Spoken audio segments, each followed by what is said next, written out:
আল্লাহ নবী বলেন, আমি কসম খেয়ে বলি, তুমি যদি কাঁচা ঘরেও থাকো আর পাকা ঘরেও থাকো, বাংলোতেও ঘুমাও অথবা কোনো কুড়ে ঘরেও ঘুমাও, তোমার দিলটা যদি সাফ থাকে, দিলে যদি ঈমান থাকে, সুবহানাল্লাহ, দিল যদি শিরিক থেকে বাঁচো, কুফরি থেকে বাঁচো, গুনাহে কবিরা থেকে বাঁচো, গুনাহে সগীরা থেকে বাঁচো, দিল যদি তুমি দিলটাকে যদি শিরিক থেকে বাঁচাতে পারো আর শরীরটাকে যদি গুনাহে কবিরা আর গুনাহে সগীরা থেকে বাঁচাতে পারো, দিলটাকে যদি হব্বে জার হব্বে মাল থেকে বাঁচাতে পারো, যাও কথা দিলাম কাদ আফলাহা রব্বুল, আমি 11টা কসম খেয়ে বলি তুমি কামিয়াব।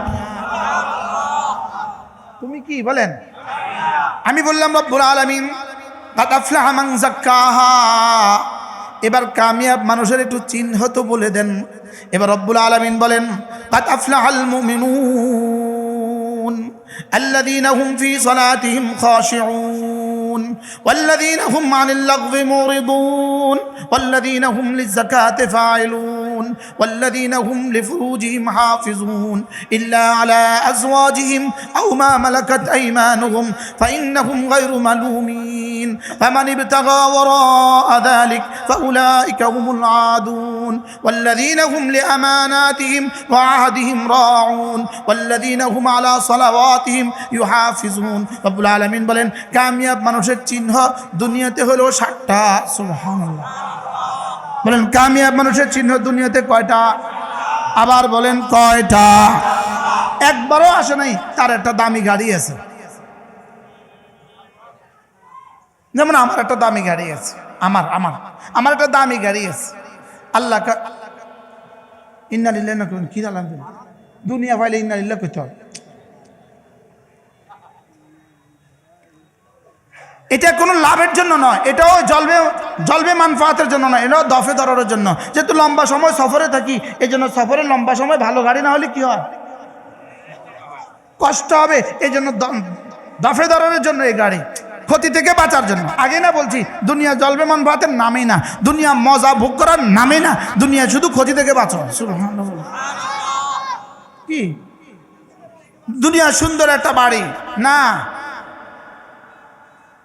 দুনিয়ায় বাড়ি হবে আগুন থেকে বাঁচার জন্য, পানি থেকে বাঁচার জন্য, বৃষ্টি থেকে বাঁচার জন্য। এর দূর বুঝেন নাই কথা? কি জানি প্রসঙ্গ ছিল, ভুলে গেছি, চলে গেছি। 7টা। কয়টা? 1 নাম্বার, যার নামাজ যত সুন্দর সে কামিয়াব মানুষের তালিকা 1 নাম্বার। সুবহানাল্লাহ বলেন। বলেন কামিয়াব সফল মানুষের তালিকা 1 নাম্বার কে? এজন্য কাদ আফলাহাল মুমিনুন। এজন্য রব্বুল আলামিন বলেন ঈমান ছাড়া মানুষ সফল হইতেই পারে না। এজন্য 8 দলীয় ইসলামী জোটের ব্যানারে কোনো হিন্দুকে নমিনেশন দিতেই পারে না। বুঝেন না? বলেন ইসলামের ব্যানারে কোনো হিন্দুকে নমিনেশন দেওয়াই যাবে না। বলেন ইসলামী ব্যানারে কোনো হিন্দুকে নমিনেশন দেওয়া যাবে না। আবার বলেন, আবার ইসলামের ব্যানারে কোনো হিন্দুকে নমিনেশন দেওয়া যাবে না। বুঝেন নাই? ইসলামের ব্যানারে কোনো ফাসিক আর ফুজ্জারকে নমিনেশন দেওয়া যাবে না। ইসলামের ব্যানারে কোনো হিন্দুকে নমিনেশন দেওয়া সাফ বক্তব্য। যদি ইসলামের ব্যানারে কোনো হিন্দুকে নমিনেশন দেয় আমরা নাই। কি বলছি বলেন? কোনো যুক্তিতে হবে না। বাকি আগামী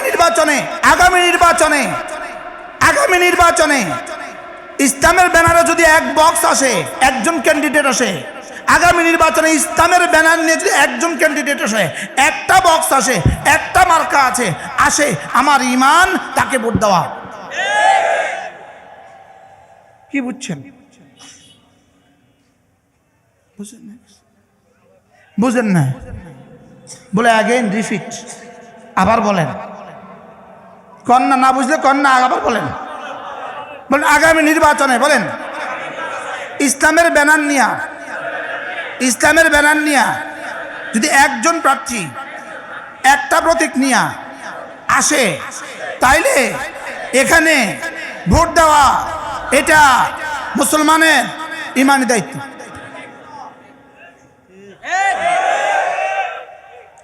বুঝাইতে পারছি?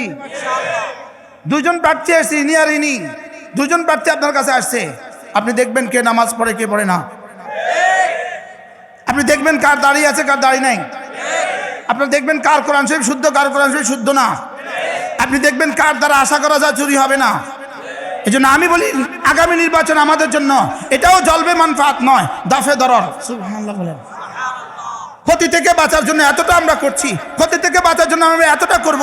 আমাদের টাকায় যেন আমাদের রিক্সাওয়ালার টাকা, আমাদের সিএনজিওয়ালার টাকা, আমাদের অটোওয়ালার টাকা, আমাদের ডিম বিক্রেতার টাকা, আমাদের ফল বিক্রেতার টাকা, বাস রাস্তা যে চিতল পিঠা বিক্রি করে তার টাকা, এদের টাকা নিয়ে যেন কেউ আর লুণ্ঠন না করে। মনে থাকবে ইনশাআল্লাহ?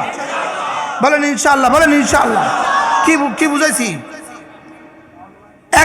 একটাবার জাগেন, জাগো বাঙালি জাগো, একটাবার জাগো। বলেন একটাবার জাগেন, বলেন জাগেন জাগেন জাগেন ইনশাআল্লাহ, বলেন ইনশাআল্লাহ।